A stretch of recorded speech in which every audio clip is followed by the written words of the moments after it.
My name is Oriana Ides. I'll introduce myself a bit more in just a moment, but really want to welcome you to our first session in this series of 4, where we are uplifting, exploring, problematizing, embracing healing-centered engagement. Today, we thought it was really important to start with trauma-informed care. And, trauma-informed care is deeply important and connected to healing-centered engagement. So we thought it was important to begin the series in that way. This 4-part series is rooted in culturally sustaining practices and wisdom that has been cultivated and protected by Black, Indigenous, and communities of color across space and time, right? And for these reasons, it is really important to us that we move beyond the conversation about it, move out of solely being in our heads and into our bodies, and into our hearts. Right. Oftentimes as service providers, our wellness, our experience in the work is overlooked. And something that I love so deeply about healing-centered engagement is that we are seen as practitioners as integral parts to the healing of our communities, right? And so we are taking in this series, it always begins with some intentional settling and slowing down so that we may really root into our lived experience in this work, and how it is showing up for us, how it is manifesting within us. So many of us are at the end of our days or in the middle of our long weeks. And so this intentional slowing down, I just invite you to signal to yourself that we're moving, maybe out of the space you've been in all day, which I imagine is really, grind central and fast paced. I will offer a few ways to kind of signal to your body and your fuller self that we are slowing down in the next few slides. So just a bit about me. My name, I said already, is Oriana Ides. I am located on unceded Ohlone land, also referred to as Oakland, California. I have been working in the field of education, of community-based social justice education for the last 20 years. As a young teacher leader, I had the incredible opportunity to co-build along many of the folks I grew up with and my own teachers, a school in the community I lived in. And then I moved into school-based mental health. And I am also, in addition to being the co-lead of this project, mental health practitioner in a community-based setting. So that's a bit about me. I want to invite you to share in the chat who you are, where you are joining us from, the role that you play in supporting the mental health and wellness of others. And then if you feel called to do so, it would be lovely to see, what you're hoping to receive out of this session or this series.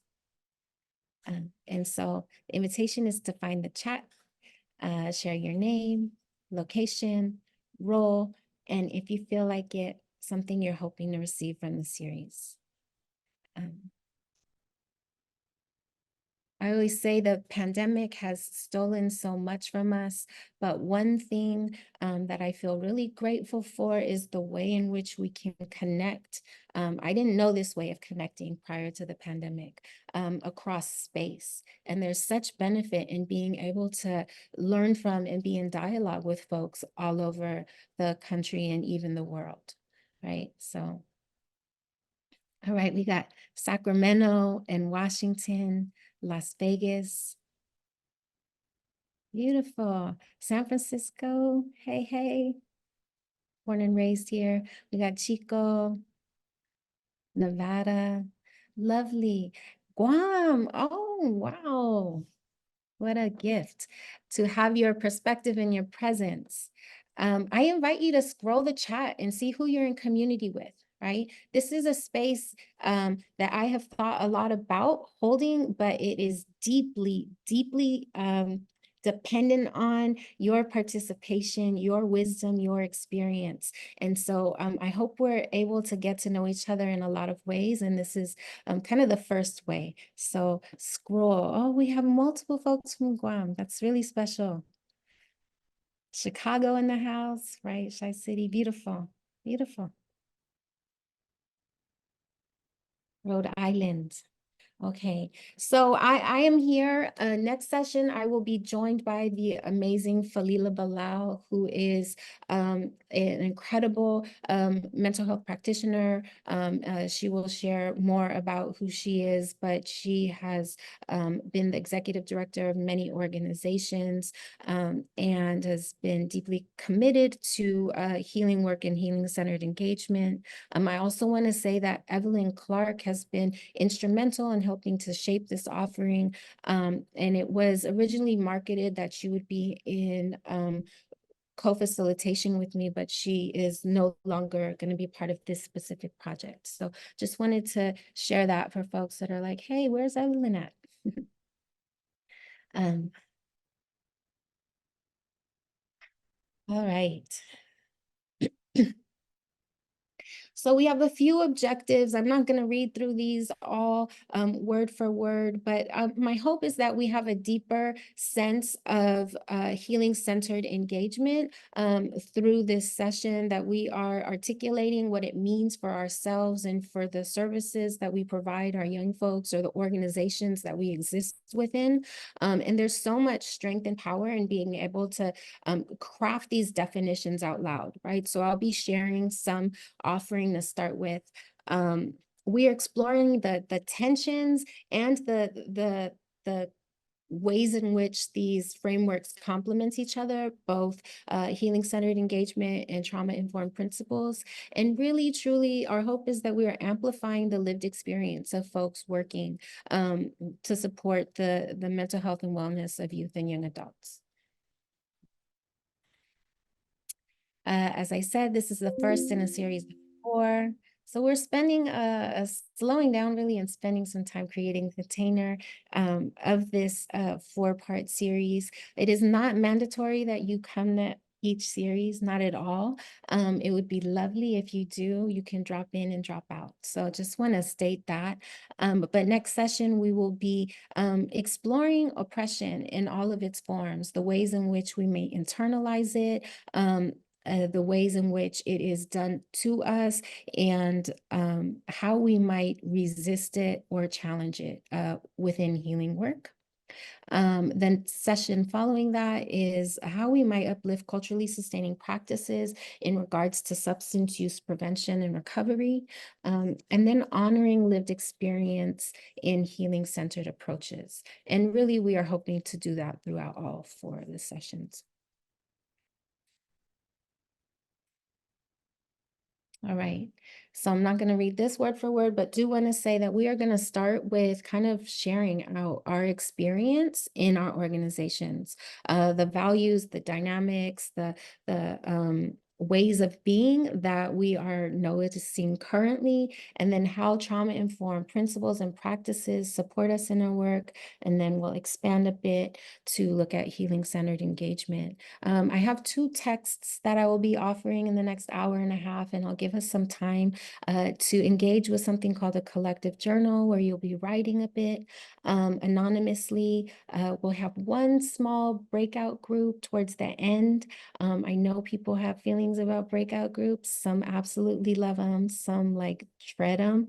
So there'll be choice in that. You don't have to join the breakout if today is not the right time for it. But just giving you a bit of a preview in regards to what to expect for today's session.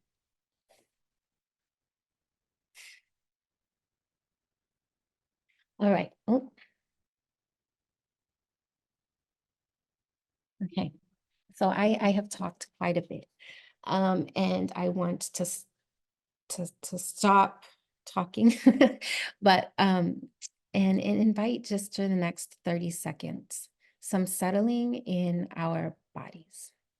Right? The invitation is on the screen for you to do that, however feels accessible to you. I invite you to find your feet on the ground. Notice the land beneath you.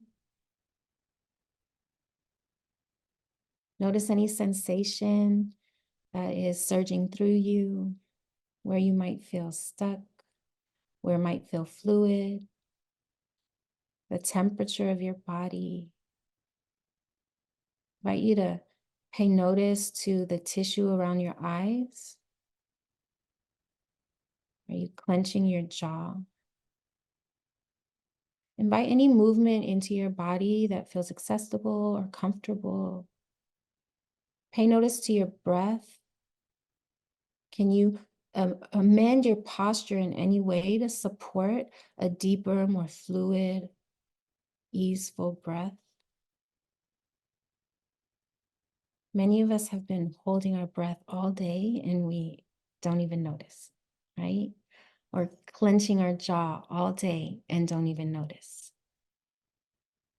So this moment is just about noticing and offering.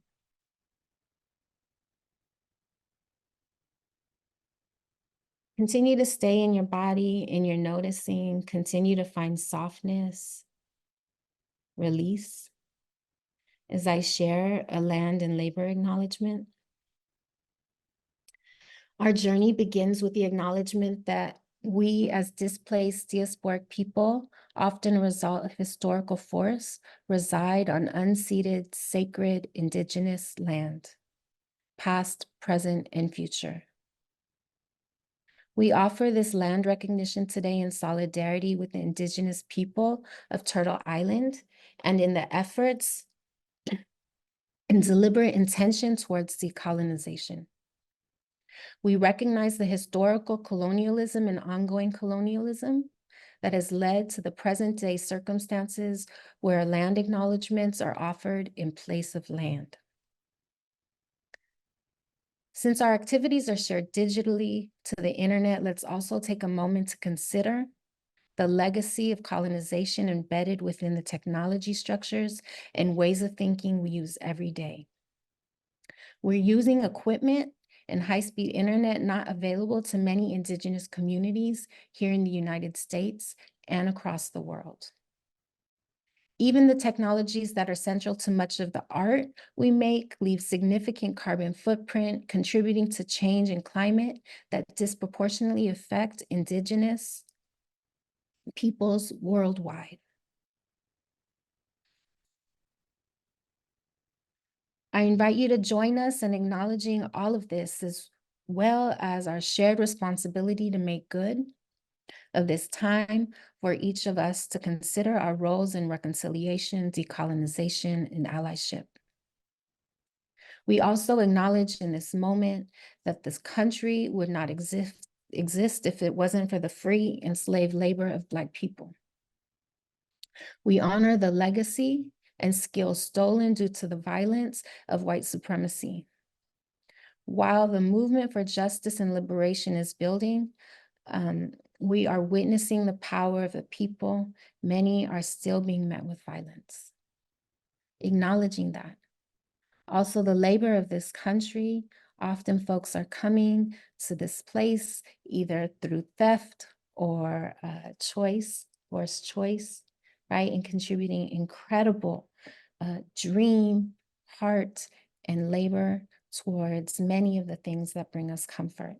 And so we breathe that in, we acknowledge it.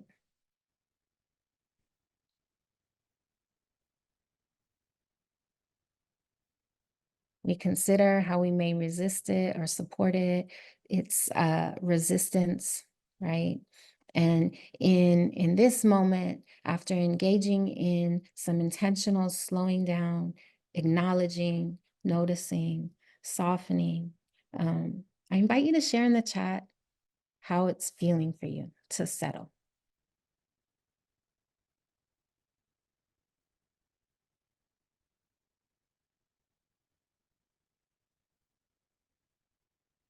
How is it feeling for you to make effort to settle? Right. Thank you. Yes. Hey, unsettling to be this settled. Hey, I can relate. Peaceful. It's lovely. I didn't realize how tense I was, right? Calming, peaceful. It's feeling difficult. Such important information, right? A little less stressed, relaxed after settling. Thank you. And what are we arriving with? What are the feelings that we showed up to this space with? What have we been carrying throughout our day? I also offer the invitation to share that.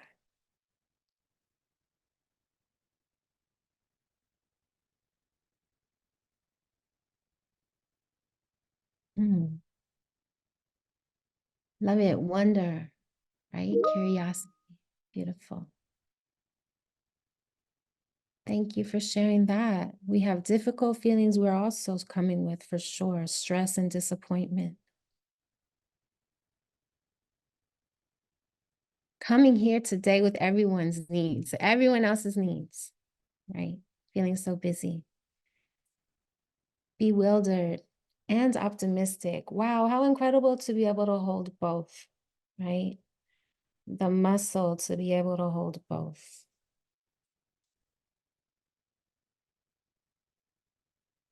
Right. I thank you. I invite you to continue to notice, continue to share. Um, and this is kind of just the first invitation, right? To be in this conversation around what we are arriving with, what we are holding.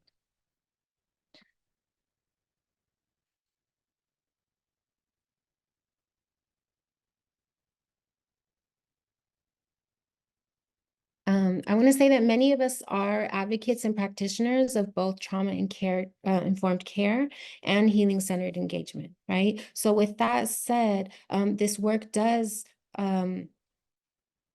absolutely require consistent checking in, a consistent calibrating, a reflection, reconfiguration, right?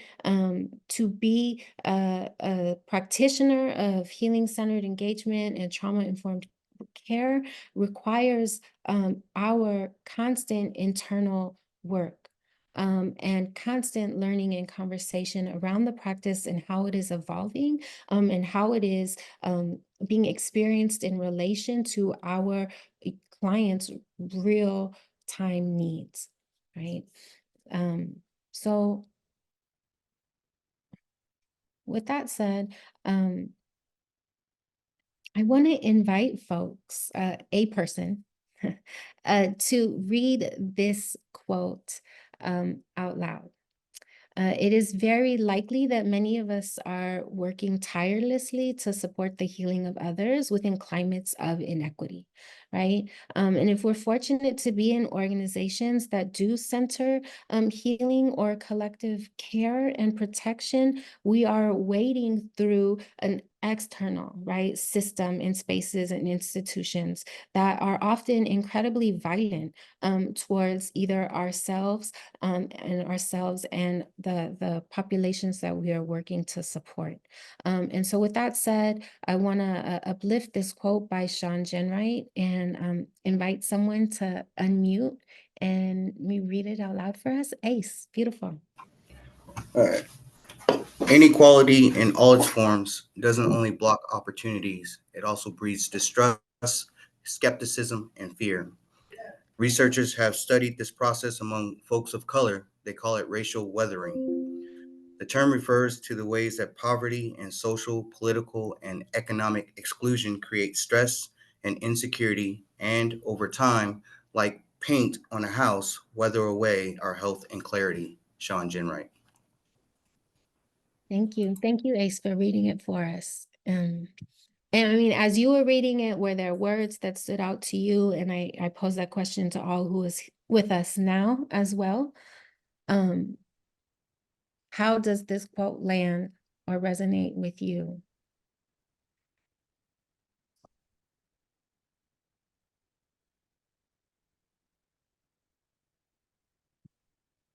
Mm.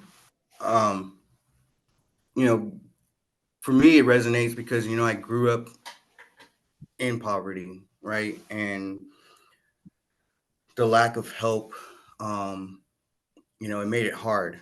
And seeing people who weren't able to get that help, they pretty much do wither away. Um, and it kind of it wears on you, like you think about it a lot, and you want to do things to try to help out, your culture, to be a part of that culture, and try to create change for that culture. And so that's something I got from it. Thank you. Thank you for sharing that, right? Nurse, 1 o'clock. We have to be at the clinic. Um, I thank you for speaking to the ways in which it impacts our spirit, right? And our ability to see beyond when we are existing within something, right? And then this deep desire to create change within a system that feels relentless and violent. Thank you for sharing that. I'm just uplifting what I see in the chat, that this quote lands heavily. It's a beautiful way to describe an ugly thing, right? Inequality equals losing something or someone of value. It breeds an us versus them feeling. It breeds distrust, fear, right? Yeah, does anyone else feel called to unmute and share what's surfacing for you as you read this quote? How might social determinants impact you or your clients or your organization? How might social determinants create trauma?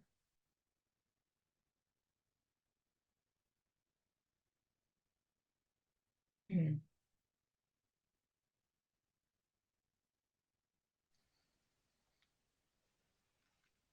Hi, I wanted to speak to the quote. I think for me, when it talks about poverty and social and political, economic, how it's like weathering against the paint. It it makes me think of seniors who have to go back to work.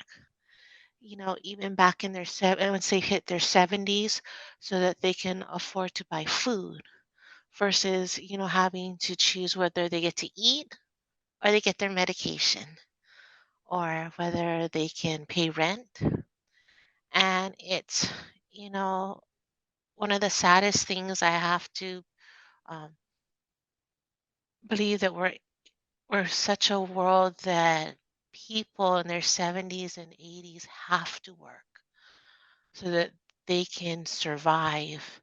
Um, and it makes me just really sad. You see, so I mean, some of them are very happy to be at work. They get out, but the ones who you can see, they're just so tired. Like, they would rather be at home. They're tired, but in order to make it, they're back in the workforce, and they move slower, and people forget that at some point they too will be that age. And people are not always mindful of the fact that at 70 and 80 years old, you're not going to move as fast as the next person, because your body is not as stable. So the fact that we kind of forget these things because we're also very busy. But maybe taking that time just to step back and remember the why is what this makes me think of. Thank you. Thank you for inviting us to imagine the experience of our elderly, right? And the weathering that they've endured for 70, 80 years, and still must stand strong and be that house and provide for themselves or even their families, right? I've seen so many grandparents providing for their teenage and children, grandchildren. Um, and they have to work in the society, right? Thank you.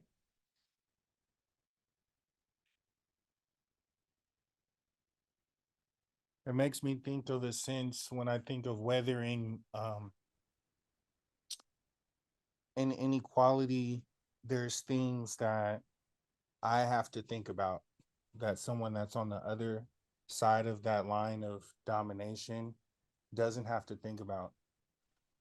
And if we're talking about, for instance, the wealth side of it, where I may have to think about providing for my family. Whereas if there's somebody that has a lot of wealth, they may not have to make as tough of decisions that may be required when you have to provide for a family. And so, like, all of those different, having to think about all of those things and solve all of those problems, and then still show up for the people that you're serving as well, can eventually begin to weather. Mhm.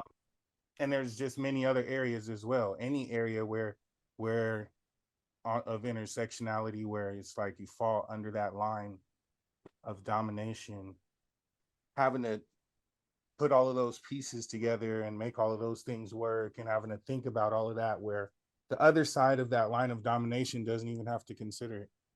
Mhm. Thank you. Yeah, your share is making me think of two things. Like the first thing that comes to mind is this idea of operational memory. Like we can only hold so much, right? And if we are holding the realities and the impacts of these social determinants, how are we able to find our way through and out of it? How are we able to create and vision something different? And, it is said that we cannot create from a dysregulated nervous system, right? We can't vision something new or different. We are going to just, be making small tweaks or oftentimes recreating the traumas that we've experienced or experiencing, right? And Sean Genwright in Healing Centered Engagement really offers a beautiful way to think about how we might kind of calm our nervous systems and move into places of promise and visioning. So I that's coming a little later, but I love how you brought that in. So thank you.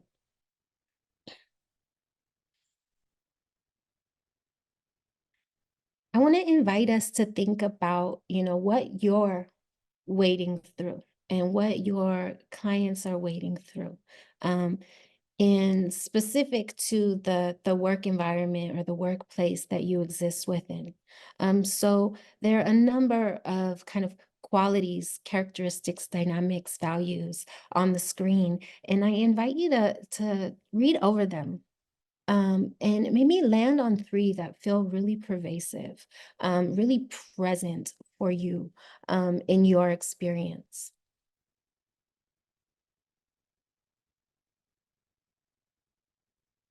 And when you land on those 3, you can maybe share them in the chat.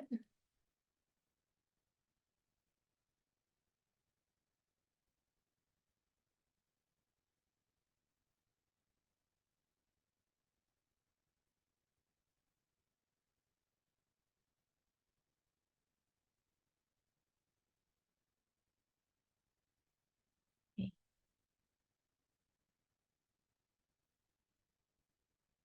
Beautiful. Collaboration, support, honesty, trust, connection, equality, collaboration, sense of urgency, honesty, perfectionism, scarcity culture, quality over quantity,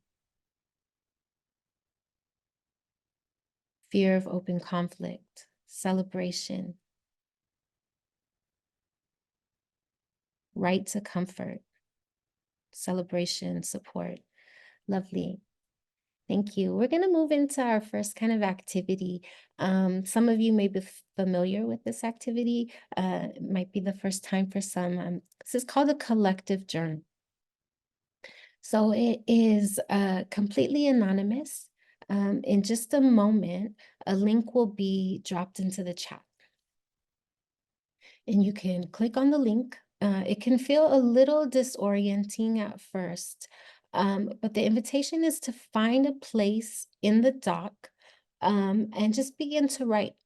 There's no wrong way of engaging with the prompt, but the prompt is reflecting on the 3 characteristics, dynamics, values you identified. What more would you say about your organizational structure, culture, and its outcomes? Also, the invitation is to describe your experience in it. How is it supporting your growth? How is it supporting your service provision? Or maybe how is it stifling it?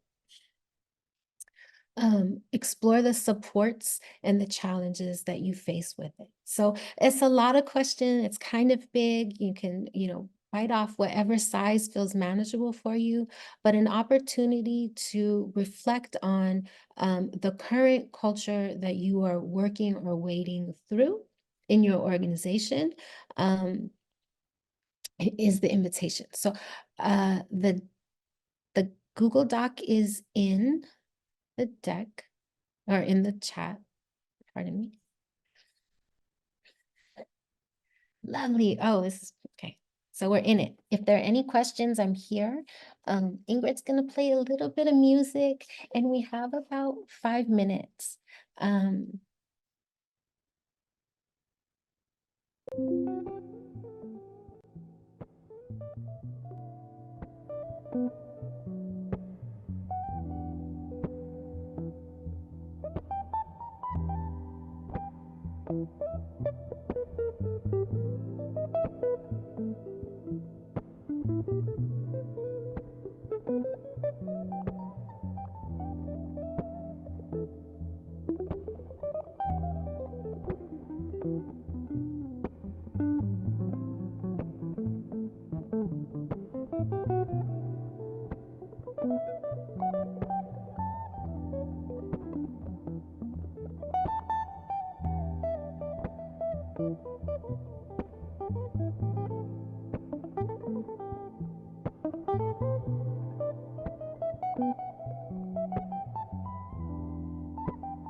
Hey, Myra.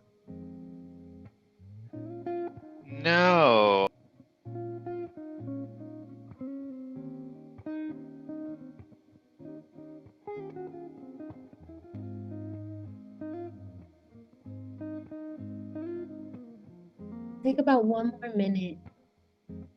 If you feel like you're finished writing, I invite you to read over folks that we're in community with, or read over your own writing and see if there's anything you'd like to add.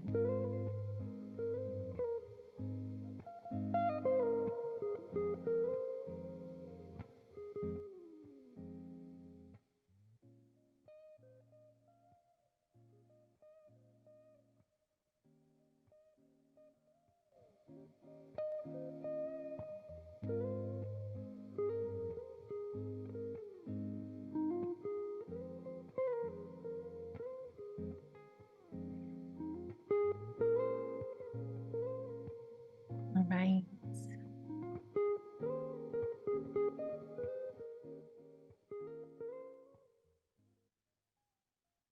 Before we dive into like what surfaced for us, I want to give a moment to invite you to share how that felt.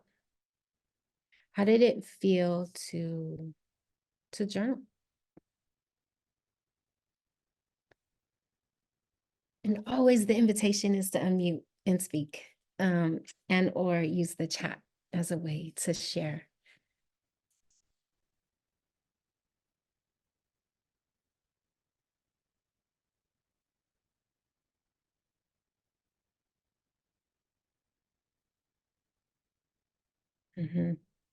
Absolutely, it really is, right?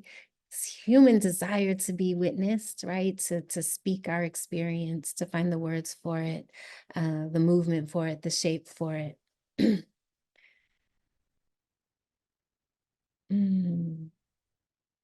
Thank you for sharing that. Yes.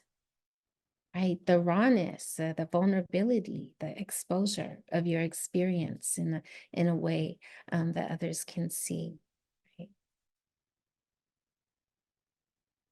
Thank you for naming that. Like I was doing something wrong.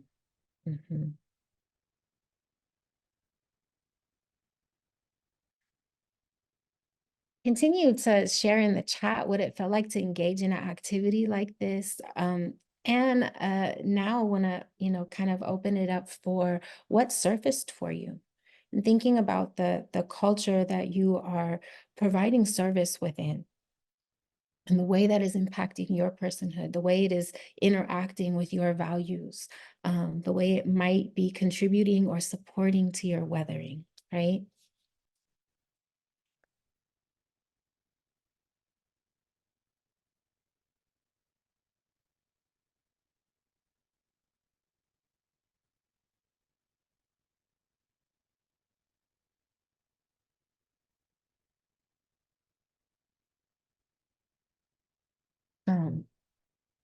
I see that some of us are here in teams, right? So I want to acknowledge that, and not ask folks to identify yourself by reading yours out loud. Here is also an invitation. If you are reading through the entry and just a line stands out to you, right? I invite you to drop that line in the chat or read it out loud. Bit of a choral read, right? So we moved away from reading our own journal entries. We are now like just a line on these pages, right? That stand out to me.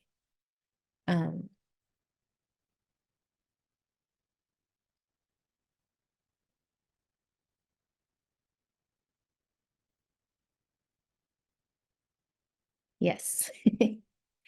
The anonymous animal names. I'm always excited to see what they come with, right?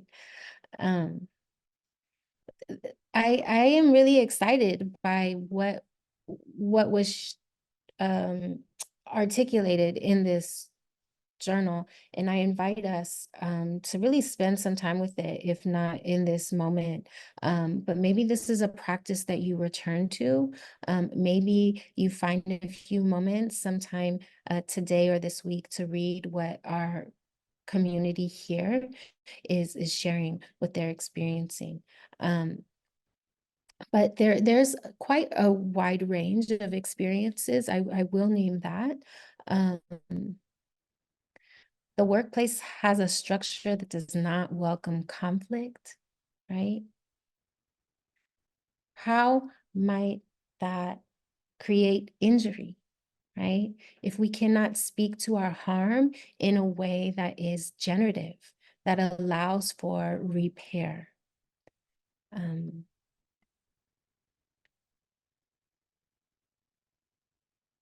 Okay. In the interest of time in our reading, I do want to move on from this, but I also just want to name that I want to spend some more time with this. So maybe we'll find ways to kind of weave it in to future sessions. And if at any point anyone feels called to read a word or a line from anyone's offering here in the journal, I invite us to do so. So I want to just uplift the ecological model to illustrate that our experiences are not occurring in a vacuum, right? What it is we articulated in the journal, what it is we've experienced in our lives, what it is our clients are coming to us with, does not happen and has not happened ever in isolation, right? We are deeply impacted and shaped by the relationships, the communities, the systems, and the structures that we exist within. And so is our access to healing or the prevalence of harm, right? And so this ecological model moves us away from the medical model, the way of looking, solely at a problem and going deep into the problem and just the source and of the problem. And it invites us to look not only out, but back and beyond too, right? And not just through what is wrong or where's the harm, but also where are the strengths, where's the wisdom, the medicine, where's the legacy, right? And the solutions that many of our communities have held on to, have fought so hard tooth and nail for, right? So when you look at this ecosystem, I invite you to think about the characteristics that you journaled about and its impact on you, where they surfaced, right? If your organization really is able to cultivate trust and safety, right? Thinking about all of the work that it is taking to create that culture climate and the way these realms really support that culture and climate. Anything come to mind for folks when you're looking at this model? Maybe it's a model that you're very familiar with or that your work operates already from this model. Maybe it's new.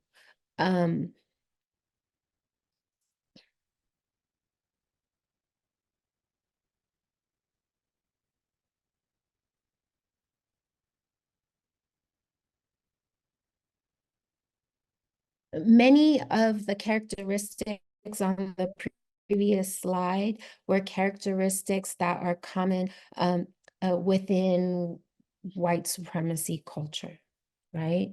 They are a byproduct of white supremacy culture, right? Fear of conflict, the right to comfort, valuing the word over anything else. And so I really like pairing that understanding with this model here. And we're going to continue to look at trauma through this model here and healing through this model here. Because this supports both frameworks really beautifully.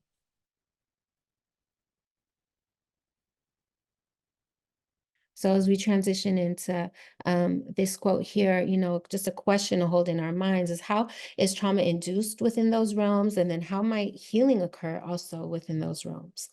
One of the texts that we'll be reading together today is a text by Candace Valenzuela. And I invite someone to unmute and read this quote aloud for us.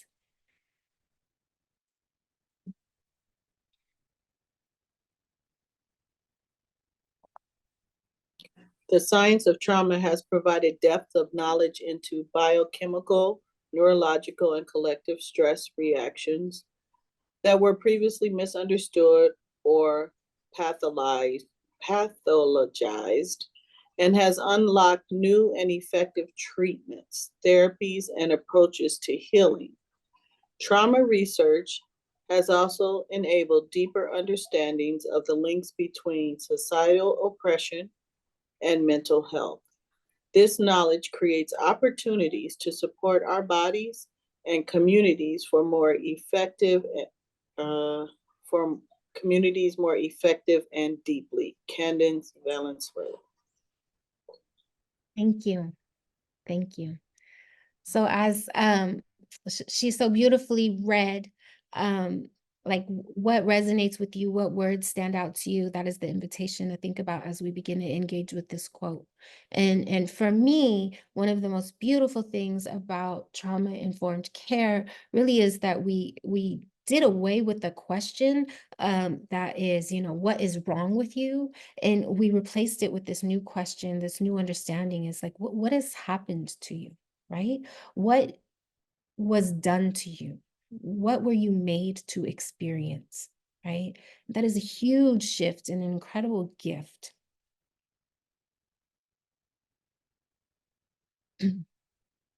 How does this resonate with you? What surfaces for you?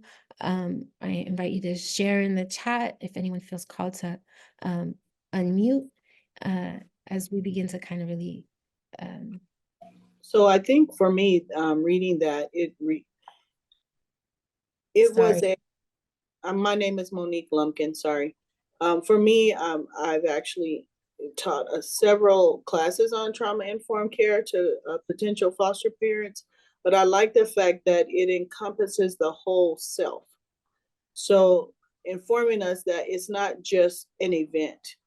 It actually encompasses the whole body, your mental, your spiritual, your emotional state, and it affects everything in your life.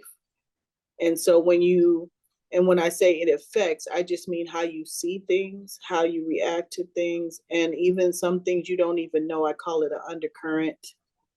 It actually moves us in directions where we don't really understand. But knowing that it's a whole person and not just an event is huge, and that they're coming up with ways for us to really manage it. Thank you. Thank you so much. It's such a shift, right? Absolutely, in this society, like cognition is valued over everything else, and trauma-informed care and trauma-informed principles really begs us to acknowledge the body's experience, right? The body's wisdom, and it helps us consider, befriend, right? Notice a fuller part, a fuller version or more of ourselves, right? It's more holistic. Thank you. So how does trauma-informed care align with your values?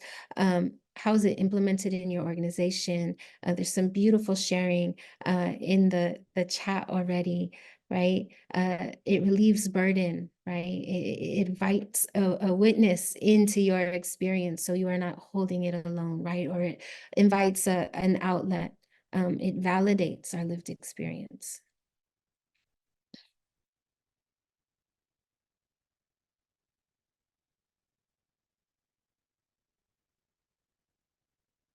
Okay. The slides got a little, they went haywire for a minute. So we're going to begin to build just a bit on trauma-informed care, which there's so much knowledge in this space around, right? Trauma-informed care really uplifts the need for safety, for trustworthiness and transparency, for support and connection, for voice and choice, collaboration. We're going to expand it to understand a bit more the healing-centered engagement. And Sean Jenwright says that we need a fundamental shift in our values, a pivot in how we think, connect, and act. As well work, sorry. A pivot acknowledges collective harm and individual injury, but also leans into the future and opens entirely new possibilities. right?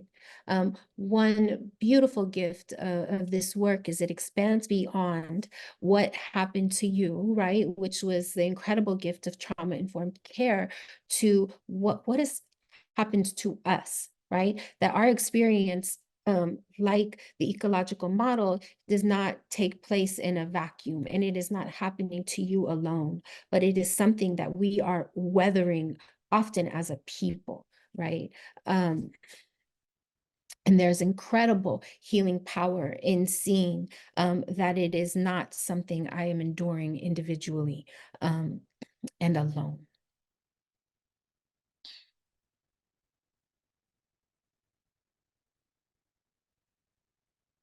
Right.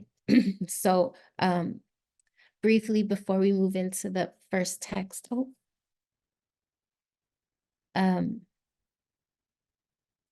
sorry, the slides are getting a little funny here. Okay, here we go. So trauma organized oftentimes are organizations, and what you spoke to in the collective journal is that we're operating from trauma reactive and trauma organized frameworks or ways of being, and often these ways of being are trauma inducing, right? They're reactive, they are avoiding in many regards, which, you know, has a number of really negative ramifications. They're fragmented. And then this call to move towards a more healing organized way. So if you think about it offers, invites reflection, collaboration, a culture of learning and growth, learning from lived experience and wisdoms that are not often given space for in dominant spaces.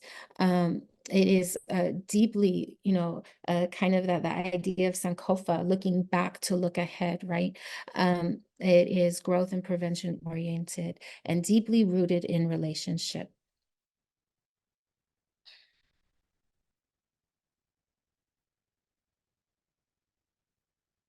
And so Jen Wright invites, this is, I think, called karma. They that's the acronym. Is culture, relationship, meaning, aspiration, and agency as ways to kind of focus our work and growth. How might we foster these ways of being, these dynamics, these values and characteristics within ourself, within our organization, within the young people we're serving? And then how might we create structures that really support this, right? So every realm of that ecological model. The healing-centered approach comes from the idea that people are not harmed in a vacuum. They also do not heal in a vacuum, I'll add.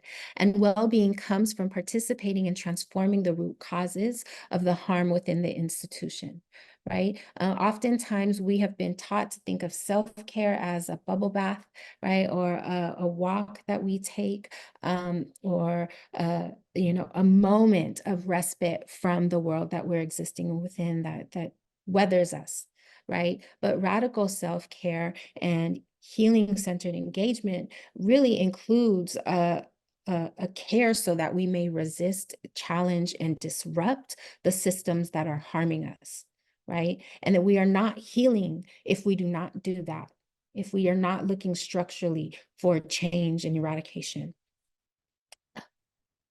We are not changing the conditions that our young people are waiting within and that cause tremendous harm.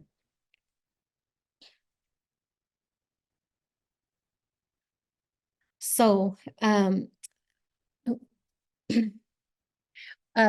link to an article is going to be dropped into the chat. And I want to share this, that there are 5 engagements that this article uplifts. We're going to take about 6 minutes to read through the article. And just as an offering, a way to engage with the text. Oh, man, sorry, this is...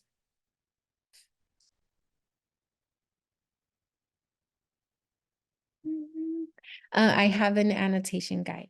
Oh, wait. And annotate, we're not literally annotating, right? Because we don't have the article in front of us, but just ways to think about interacting with the text as you read it, right? Where can you, as you're reading, make connections to yourself, to your lived experience, to the work that you're already engaging in? Where might you make connections between this text and text you read about trauma-informed care or other ways of healing? Or what you see in the world, right? Maybe you connect this text to something you've seen a grandfather do, right? So the first way of engaging is through connection. The other is, can you fight the heart of this argument? Where are you? So noticing, right? The next way is, where are you having strong reaction to the information? That strong reaction can be like an affirmation. I love this. I agree with it. Or it could be some resistance to it. You might want to challenge its validity. You might disagree with it. And so I just want to share kind of those ways of thinking about the reading as you're reading it. And if that stresses you out, if it's too much or it takes you away from the text, absolutely, you do not need to pay this in mind. So the link to the article is dropped in the chat. It's The Future of Healing, Shifting from Trauma-Informed Care to Healing-Centered Engagement by Dr. Sean Wright. So we'll spend about 6 minutes reading it here in Oakland at 4:12. We'll come back together for a conversation. And if you're done reading it sooner, you can let me know privately in the chat. And if a mass of us are done sooner, we can start talking sooner.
All right, we're gonna come back in about 30 seconds.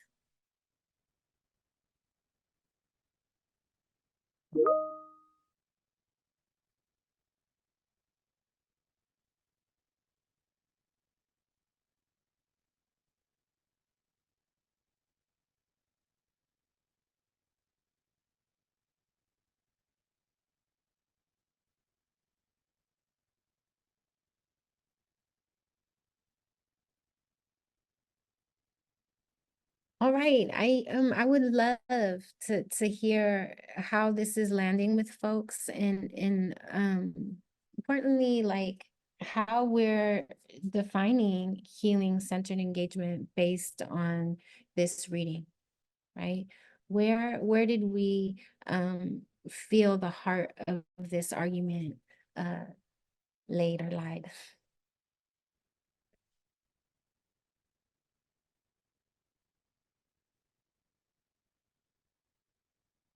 Uh, Additionally, like any lines that stood out with you, you can copy and paste directly into the chat. That's another way that I think can be really powerful to uplift the text. Hi,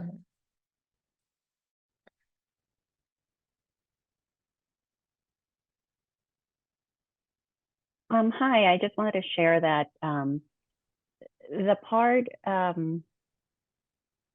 the second part of the article where it says, you know, how to really get into it, start by building empathy and encourage young people to dream and imagine. There's one line on that second point that says, the greatest casualty of trauma is not only depression and emotional scares, but also the loss of the ability to dream and imagine another way of living. I thought that was such a powerful statement that it just really, you know, helps me understand how we building that empathy, building that connection by us also being vulnerable, which is the point ahead of that, would help people experiencing the trauma, like thinking about the future and how they can rebuild themselves. Mm-hmm. Thank you. And when you look to your work, and in everyone here, right, this question is to everyone. When you look to your work, does that feel true? Do you see that a loss of hope or imagination is prevalent within the young folks we're supporting? Yes.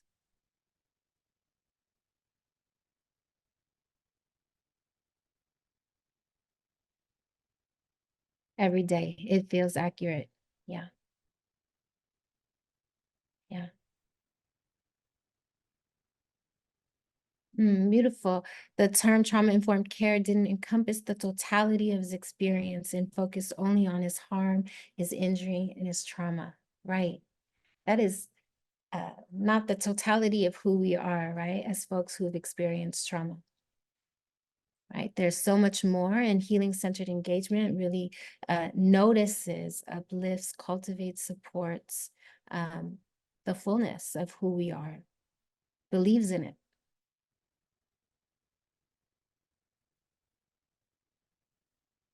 I invite anyone, if you're dropping lines in the chat, thank you so much. Please continue to do so. If you want to be in conversation with each other in the chat, that is the invitation as well. Or if you want to unmute and give a little breath to what it is that's surfacing for you, or a line that really resonated. I just wanted to say, I'm Ace Turner. I just wanted to say, like, so I work in the substance abuse field, and we work with a lot of Native Americans, and we see that a lot with just the wording alone, right? Changing the trauma informed care to healing centered, because the reason being is because trauma informed care is only directed to the person itself, right? What did they go through growing up? Whereas a lot of the Native American community deals with generational trauma, right? They may not have been affected by it personally, but they've been taught about it from their family and the family before that. And so when you go through, look at it from a healing centered approach, it now you can take it one step further and actually look at it from a whole point of view instead of just a partial point, right? I've seen it where they won't even engage in certain things because was told that it's bad. They don't want no part of it, right? And having that generational trauma, with me myself being part Native as well, um, if you just came at me with just trauma informed care, I'm gonna be defensive about it, right? Because it's more to it than just that, and that's what I kind of got from it. Thank you. Thank you so much for sharing that. I think that is absolutely like so important to acknowledge that a lot of the language and the ways of understanding trauma does not resonate with the communities, with our own communities often, or the communities we're serving and supporting. And healing-centered care acknowledges, just as I've heard so often in Indigenous communities, right? There's this notion we all are probably familiar with, that, our experiences lodge in our tissue and our muscle and our DNA, and we carry it, right, for generations. That's part of the intergenerational trauma. And the wisdom that I've heard uplifted over and over and over again in Indigenous communities is, so does the healing, right? So does the medicine and the pathway forward. It is also in our muscle and our tissue and our DNA, and we have that within us to connect with, right? And I do think that there's a little more room for that in healing-centered engagement. I wanted to speak to what you said. That's exactly what it is. We have these youth who they don't we talk about our historical trauma and we talk about the trauma in our communities, but they don't understand the fact that their parents learned how to parent from people that didn't know how, because their grandparents were taken away to boarding schools and didn't know how to be Native anymore because it was taught out of them. And then they didn't know how to parent their children because they didn't have parents. And that just passes on to each generation. And so I'm from a landless tribe. So we don't have a reservation. So our people are spread out all over the country. And trying to explain to people that think that, oh, well, we have it great because of whatever reason, when really that's a trauma, is a struggle every single day. It's like, but you think that it was great that you didn't grow up on a reservation and didn't have all those things that, kind of go along with that. But you also didn't grow up with any of your culture. You didn't grow up with your auntie down the street that can help you with those things that your parents couldn't help you with. You didn't grow up with your grandma or your grandpa right there to scoop you up when you needed those things. And it's so hard because so many of the adults don't understand that all those things that they think make them kind of act better than other natives are really just traumas, and they're just things that they're missing out on. So thank you, Ace, for like calling that out. It's a hard place to be in. Thank you. Thank you for sharing that. And I love the way that we're building on each other's experience. I saw Antoinette's hand up and I want to give, Yeah. yeah, please. I'm sorry, I think I took it back down. Because the last person who spoke my comment was in line with what she said as well as what Ace said. Because I work with intergenerational families, so from the grandparent all the way great parents, sometimes parent kids, and so a lot of times when we talk about whether it's from trauma informed, trauma aware, or healing, the work, we have to go back several generations to begin the healing process, and for some situations even going back within the community. For some of our youngsters, those who are preteens all the way up to our young adults, many of them are focused on what's happening in their immediate community. And if they don't see anyone, I'll put it simply, if they don't see anyone in a healing process, they feel out of place, even though they may want to heal from the traumas that they've experienced or their family has experienced. And so I'm looking at it from not just an individual, but from a family, systemic situation, as well as the community. And I think somewhere in the writing it mentioned the word civic, and that brought me right back to my thought about it's a process for individuals, it's a process for a family, it's a process for a neighborhood, a community, so that we can see the difference in what's happening in our communities. And if it's okay for one youngster, how do we make it okay for two? If it's okay for one family to begin their healing process, how do we make it okay for 2 or 3 families to heal and then spring off of each other and to help make that spread? But I'm really clear that it's not just, if we're going to see a difference, it's not just,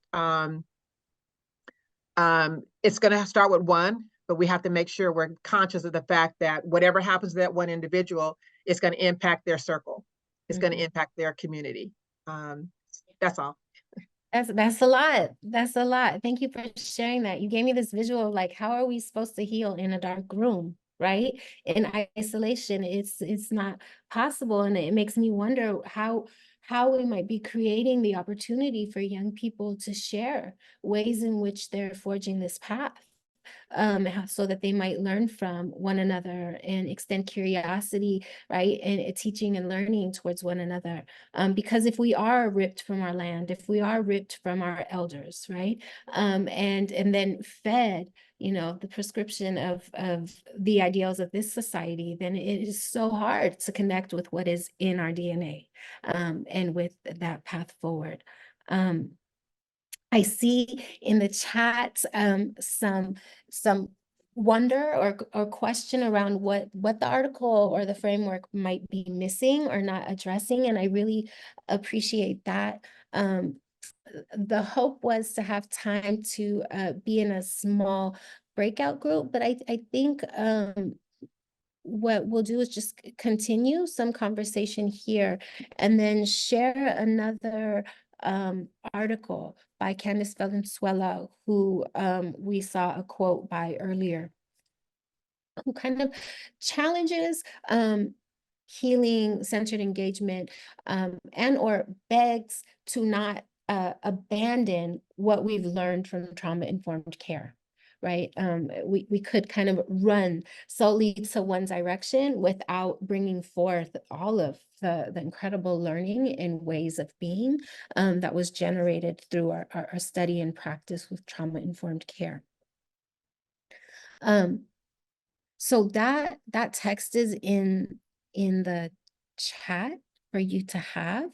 And we will pull it into the next session. But with our time left, I want to pose these questions and invite us to continue being in conversation. So thank you all who have shared so far, and let's please continue this dialogue, right?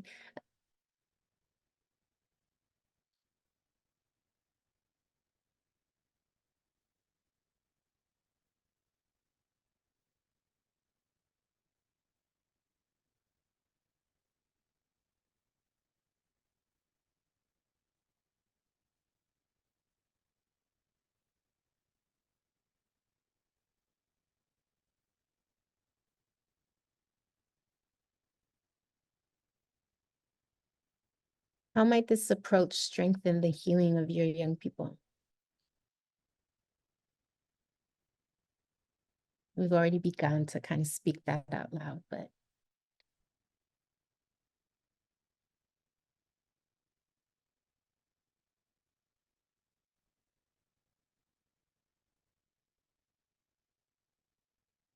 right. Explicitly political rather than clinical.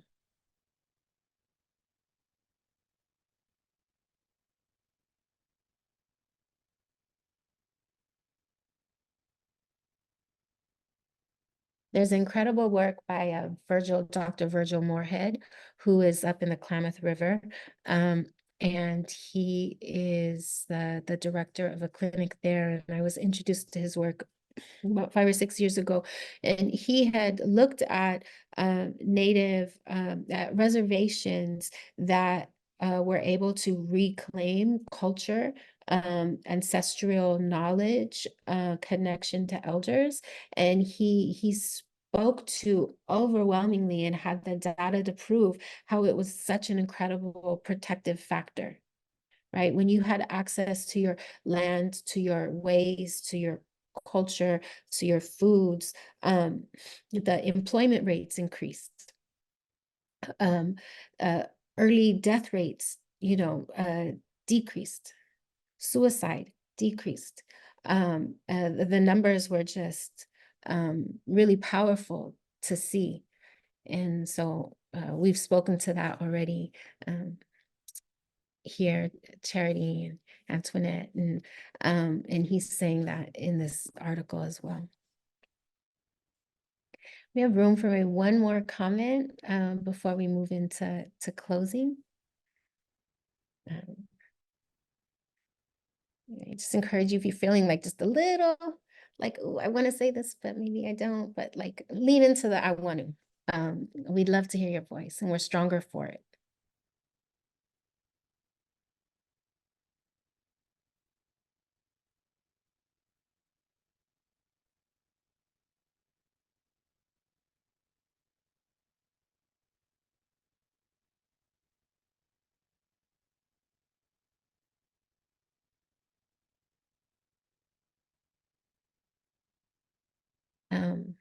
This question I thought was really powerful. Maybe I'll leave us with it to think about. But if there were no limits, what would you build for your young people, right? If money, if pain, if all of that didn't exist, what would you create? What would you build for them? What would you offer them?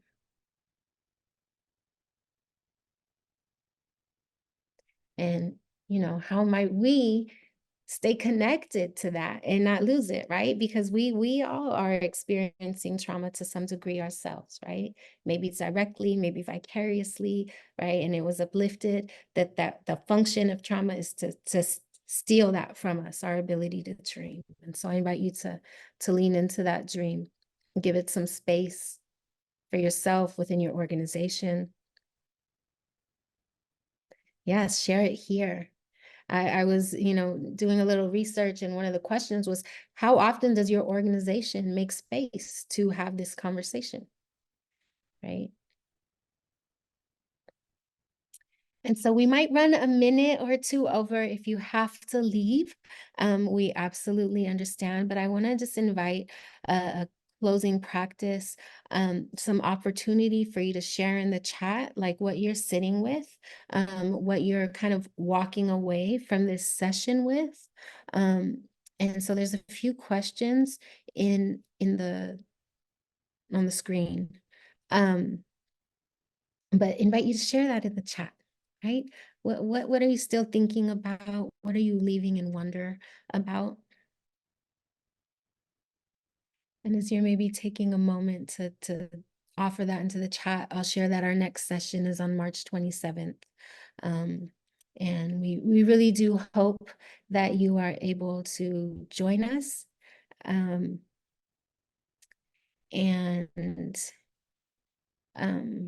As you're thinking about what you're offering in the chat, what's resonating with you, I just want to share a few upcoming offerings that we hope you join us for.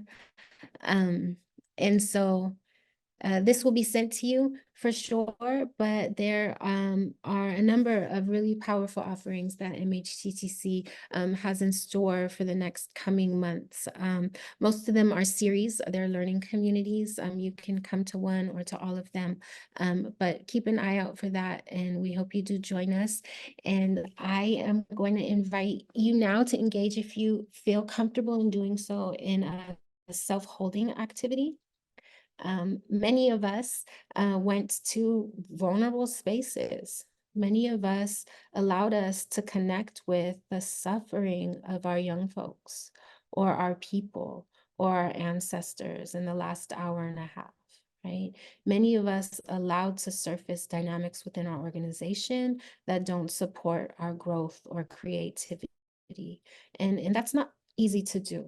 And so I just want to invite you to acknowledge that, and acknowledge that you're moving into the rest of your day or your evening. I invite you to bring both of your hands together at heart center, if you feel comfortable in doing so. I invite you to rub them together. We're going to take a few collective breaths before closing. Before taking the breaths, they're going to include some motion with our hands. And so we're going to create some warmth with our hands. So I invite you to, in a comfortable position, rub your hands together and listen to the sounds that you're creating with your hands. Feel the sensation. You can pick up speed. And at the top of an inhale, I invite you to cradle both sides of your temple with your hands, suspending your breath, feeling the sensation, the energy, the vibration that you created, allowing that to be a healing force, a protecting force, a regulating force for you. Exhale. Take your right hand to your forehead, your left hand to your heart. Inhale deeply. Take your right hand to your craniosacral area behind your neck, your left hand to your solar plexus. Exhale deeply, leaving your left hand where it is, your right hand right below your belly, breathing in deeply. And release. And give yourself a little butterfly hug if that feels comfortable or accessible. Really do thank you for all that you contributed to today's conversation. I'm excited to continue this series and see you all next month, and invite you to be in conversation with us in the meantime. Thank you so much.